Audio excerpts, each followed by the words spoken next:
I'm here for a couple reasons, and this is my favorite part of every presentation because you don't know me, and I don't know you, but I think there's one thing that we can unite on at this moment, and that is that mental health, as Tina has done a very good job at communicating, is ubiquitous. It doesn't matter who you are, where you come from, what your background is, what your race, religion, doesn't matter. We all have mental health. And so this conversation is for everyone. And as Mark did at the beginning, if anyone's having a challenge or feels uncomfortable throughout this conversation, just give us a thumbs up, thumbs down as you leave. If you have to go to the bathroom, just thumbs up, it's all good. But if you feel uncomfortable, thumbs down, and someone from Mark's team will connect with you on the way out.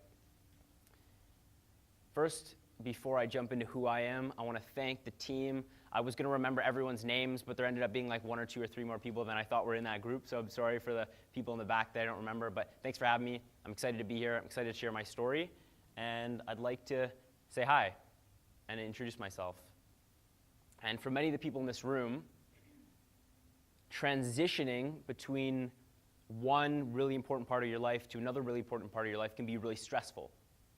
And that's similar to my story. I grew up competing in gymnastics and trampoline. I was a competitive athlete, competed all across Canada, and at one point was 3rd place in Canada for trampoline at 11, 12 years old.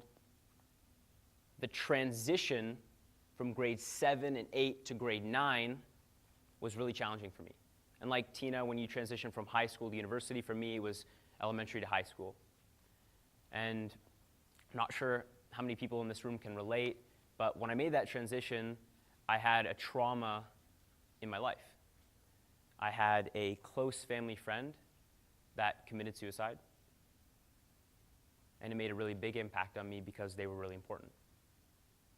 When I made that transition, I was ambitious and outgoing and enthusiastic and competitive, and then when I dropped into high school, now I'm making all these terrible decisions. I'm hanging out with the wrong guys, I'm skipping class, I'm doing drugs, and you can imagine all the things that come with that. My energy tanked. I started losing passion for everything.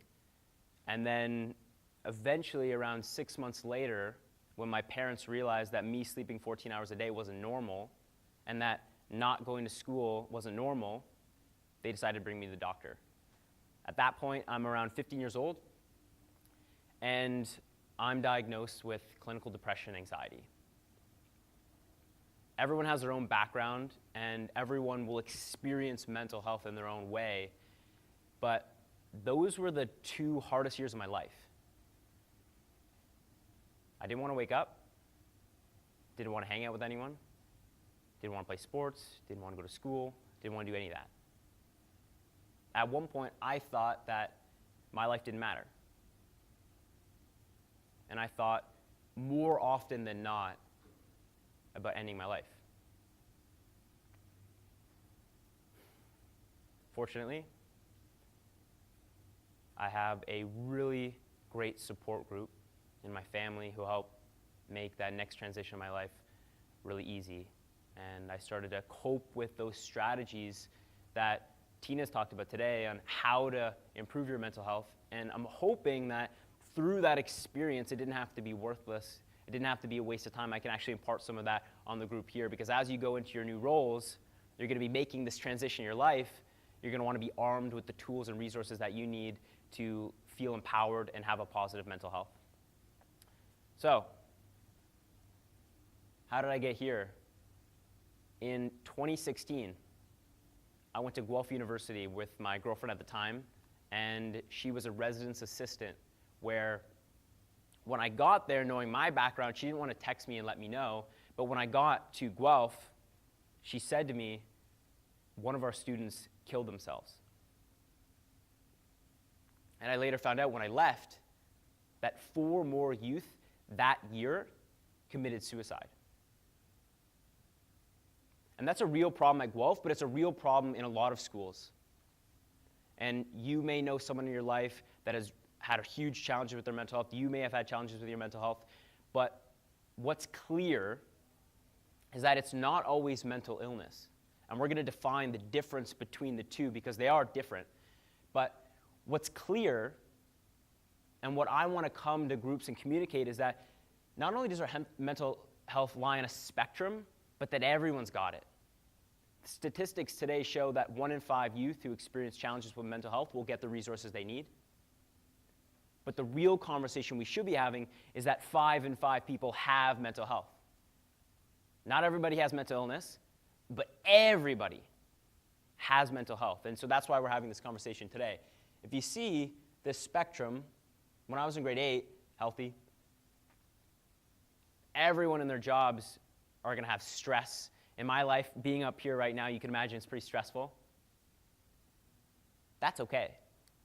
That's a type of tools where you can use things like the PASS kit to overcome that stress. You can use things like peer support and your own support, your coping strategies, whatever you use for self-care. But as soon as you cross that line and you start to struggle, you start to experience crisis, that's when doing it on your own and trying to get through these challenges isn't responsible. What's the responsible thing to do is just like if I had a challenge with my physical health. Let's imagine I like to go to the gym. Let's say, you may or may not notice, I don't know, but let's say you're doing chest. What's the whole point? Stress the muscle. That way it grows back stronger. What happens if I tweak my shoulder when I'm doing chest? I may be able to do some manual therapy, take a bath, ice it, whatever, and that might be okay. But as soon as I realize that maybe I tore my pec, do you think it's cool to just ice it? Do you think it makes more sense to go to physio, go to the doctor, try to get professional help? The challenge is we don't think about our mental health that way. As soon as we experience a struggle or crisis, we still keep that inside. And there's a lot of reasons for that. For me, growing up, it was 2 things. Stigma, meaning that it wasn't okay for me as an athlete to talk about how I was feeling. And you're going to go into your new roles thinking that you need to keep all of those emotions inside you. When the truth is that we're breaking down stigma every single day by having these conversations. We need to have these conversations in order to be able to go back from struggling and crisis over to healthy and stressed. I'm going to move on because I have one goal, and that's as you leave here, when you go into your new positions, when you make this transition, that you become advocates, that when you leave, you feel like you're armed with the resources that you need to not only support yourself, but to support the other people in your life as well. We're going to do that in a couple ways. We're going to do that by talking about the spectrum again. We're going to do it by talking about Pokemon. How many of you are fans of Pokemon? A couple people in the back. I heard Renee, you're a big fan. So we'll definitely touch on Pokemon. We'll do a little activity around that. And then giving you the tools again to go away feeling empowered, doing exactly what you need to do in your new role to feel confident in yourself and then in your friends and family as well and your peers. Little statistics. Why does this matter? It's pretty staggering in Canada that this is a real challenge. You can see here that 1 in 5, we talked about it, struggle with their mental health in any given year. 1 in 4 get the help that they need. Meaning that part of my challenge was stigma. The other part was, where do I go? If I feel like I do need professional help, what's the next step? And even more important is that suicide is the #1 health-related cause of death in youth in Canada. Ages 15 to 24. So you can see here that there's a clear link between people's mental health and youth suicide. And so the more we can have these conversations, the more that people can feel empowered to know what to do about it when it comes up. One more time, health on a spectrum. At the beginning, just an overview. Now what I want to do is, as we talk about mental health lying on a spectrum, I want you to imagine a time in your life where you've experienced real stress. I'm sure a lot of you right now are pretty excited that you're going to graduate. Over the last couple weeks, it was a little bit stressful. You may or may not have noticed, and the challenge is that it's very nuanced of when you actually go into a struggle. Some of you may have experienced a struggle in the last couple weeks. My question to you is, how many of you reached out for help? How many of you had a conversation more than just with yourself and did more than just go to the gym, did more than just take a bath, did more than just try to sleep it off, and you actually reached out and talked to somebody about it. So think about that as we go through the presentation so that you know that it's totally okay to connect, to be able to have these conversations, and like Tina said, to ask those tough questions. Who knows who this is? Squirtle. Yes.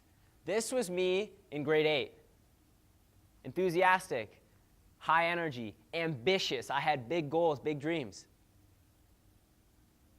Then I made the transition to, who knows who this is? War Turtle. Except for if War Turtle was high on weed, that's what I would look like. So I made that transition into high school. And you could argue this could be into university. It doesn't really matter. There may be more than 3 evolutions you experience in your life. But what you folks are about to do is become Blastoise. A lot of you are going into your career for the first time. Many of you, I'm sure you've had jobs, but how many of you would you agree that you're going into a career now? That the expectations are different. The skills that Blastoise needs to know are different than what War Turtle and Squirtle needed to know. So you're going to have higher expectations. You're going into a new environment. There's going to be more skills that you need to learn, and you're making this evolution into Blastoise. How many of you are nervous about becoming a Blastoise? A couple people? How many of you are excited about being Blastoise? Yeah. Okay, cool. We're going to do an activity around transitions because I haven't always coped with the transitions in my life as well as I wish I would have. Thank you, everyone, for sharing. I hope that was helpful. I hope you felt engaged there and that you could take some of those positive lessons away and avoid some of those missteps as you make this next transition. I'm going to jump into the last couple slides here. This is just a reminder of some of the stuff we just went through. This is really an opportune moment because I heard similar story multiple times in that discussion. Mental health impacts everybody. I never thought that I experienced mental health. I thought it was for other people, for people that weren't competitive athletes, like I wouldn't experience it. And it's just not true. Everyone you know has mental health, just like, and I'll make the analogy one last time, is that like it is physical, mental health is just with your thoughts, feelings, and behaviors. Just like physical, except for thoughts, feelings, and behaviors. We'll go ahead and talk. The last thing is giving you the tools so that you know what to look for in yourself, but also what you know to look for in your peers as you go into your new roles. You're looking for changes in what people do, say, and feel. The key is 2 things. Number 1, long-lasting changes, and you're looking for changes that are unusual. If I grew up and I always did drugs, then starting to smoke weed when I went into high school wouldn't have been anything new. It would have been just everyday Jonathan. It was unusual for me to do that because I cared about my health so much. Long-lasting, I was struggling for 6 months before my parents brought me to the doctor. That's long-lasting. If it's for a week and then I bounce back, then that's okay. Maybe I was just stressed out and I wasn't necessarily struggling in crisis. But when they brought me to the doctor 6 months later, I was in crisis. You're looking for what people do. So these are things that are, like my experience, I stopped playing sports.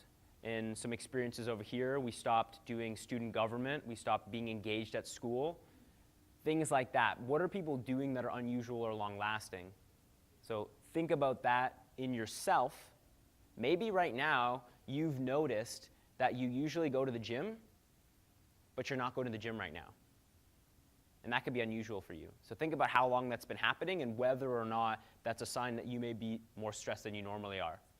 What people say, these are the clearest. If I say to you, nothing matters, or if I say to you that nobody would care if I showed up to this presentation today anyway, or if I said to you, I am thinking about killing myself, those are clear indicators that it's unusual and clear indicators that I may be struggling or in crisis. Now, if I say I think about killing myself, that's a crisis. That's where you get immediate professional help. And the last is the most challenging, is how people are feeling. And the easiest way to recognize how people are feeling and whether it's unusual or long-lasting is either it's a major upswing where they're like manic, just over the top, excited, enthusiastic, totally unnatural for them, or if it's really low and they're just in the depths of hopelessness. That's the best way to find out if somebody is having a challenge with how they feel, and that's what to look out for. And then finally, before self-care, is how do we reach out to these people? And Tina had a great conversation about the types of things that we can do. It's just 5 bullets. It's really about having empathy for other people, and it's really about caring about who they are and what they're going through. Really clear. How you approach this is everything. If I came up to you all aggressive and said, hey man, like what's going on? Why aren't you coming to class anymore? People are going to be defensive, and they're going to back away from that type of communication. And you folks are communication students, so I don't need to tell you that tone matters when you have important conversations like this. But it's as simple as, hey, I noticed you haven't been coming to class anymore, or I noticed you haven't been coming to work anymore, or hey, I noticed that you usually put in more detail. What's going on? I noticed that this has changed. I can give these slides, by the way, to anybody that's curious about these 5 steps, or you could take a picture if you want a reminder about this. The next is showing that you care. It's easy as saying, I care. Hey, I've noticed these changes, and I care about you, and that's why I want to know what's going on. Third is the most important, in my opinion: listen, don't judge. Our responsibility, both for ourselves and for other people, isn't to find the solution to their problems. You're not a doctor. When you see people struggling with their mental health, you don't need to say, oh, I think this is exactly what you need to do. You don't need to diagnose anyone. You don't need to tell them what the best course of action is. All you need to do is listen and make them feel heard. Ask and reflect. This is going to being an active listener, asking questions that are open-ended, things like, how does that make you feel? How long has this been happening? That opens up dialogue so you can show more care and concern and listen without judgment.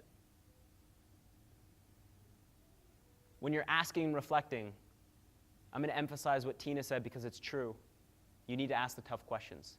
If you see someone struggling or in crisis, and you ask them, hey, have you thought about hurting yourself? Have you thought about committing suicide? You'll never put an idea in someone's mind that wasn't already there. And if it wasn't there, then it's not going to be in their mind now. Last one, Connect to Help. This is where if you found, yes, they are struggling, they are in crisis, this is where you connect people to professional resources like doctors, crisis help workers, and things of that nature. Any questions about how you can reach out? I know we have a Q&A, but I want to make sure that this is really clear because this may be the most important thing about what we talk about. Okay. And how we can look out for ourselves. We talked about self-care. My strategies are really simple. I try to go to the gym every single day. I try to eat sugar only once a week. I try to sleep at least 6 hours a night. I do a lot of deep breathing. I'm that weird guy at the office at work that at lunch is sitting on the floor breathing and on my back doing deep breathing and diaphragmatic breathing. I'm that guy. So if you want to be that person, that's okay, because you get to be yourselves. And if you have this conversation around mental health, then it'll be really simple to go and do that. Quick question for you. What are some of your strategies? You may have something that I'm not using that I can go take away and start using. You may have something that your peers aren't using that they wish they knew, but they never had access to. So does anyone want to share what they do to relieve stress? In the back.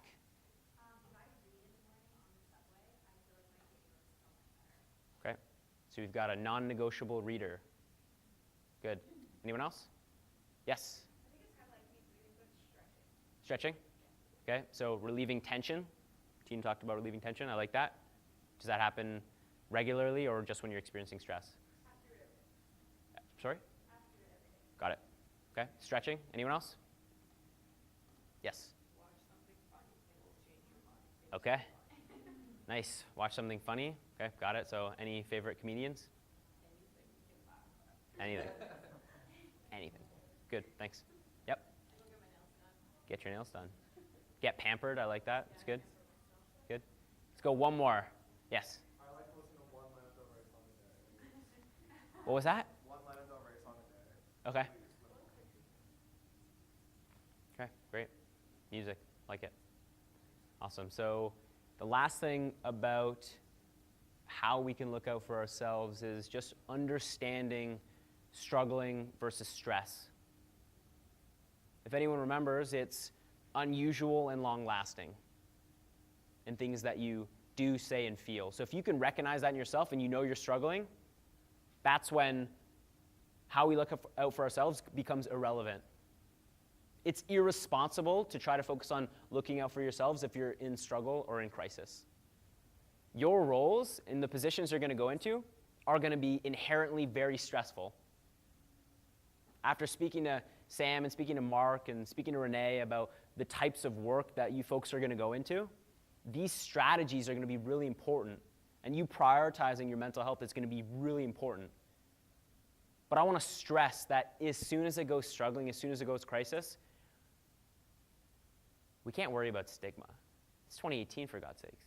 The fact that everyone in this room has mental health and is on some part of that spectrum in any given moment is a good cause to go to those trainings and grow and learn about how to support yourself and support others. So thanks for sharing. And what I hope was, I mean, my PowerPoint slides are elementary versus I'm sure what you folks have been learning over the last couple of years. But I hope that it was engaging, and I hope that you feel like you can go away being an advocate for your employers and for your peers in your new workplaces, and that you feel confident having these types of discussions and conversations in your new role. So I really appreciate you folks having me. To the group in the back, thanks so much for trusting in me to be able to communicate this message. Being with youth, and some of you may be older than me, some of you wondering why there's a 17-year-old up here talking, even though I'm 23, but I look 17. So that was the real question this whole conversation. And I just feel very privileged, and I know that this is a privilege, so I appreciate every one of you being open, being engaged, and then my hope for everyone in this room is that you go away being advocates for youth, and you go away being advocates for yourself when it comes to your own mental health. One more thing is you don't need to be different to make a difference.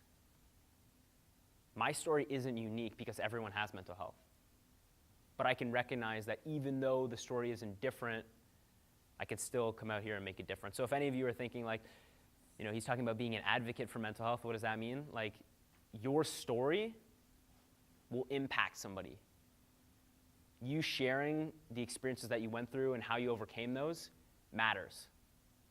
And so I highly encourage you in any capacity, whether it's to stand here and to speak, or if it's to call one of your best friends and share what you've been going through and how you've been coping with it and how you need their help, like do those things because you will be able to make a difference.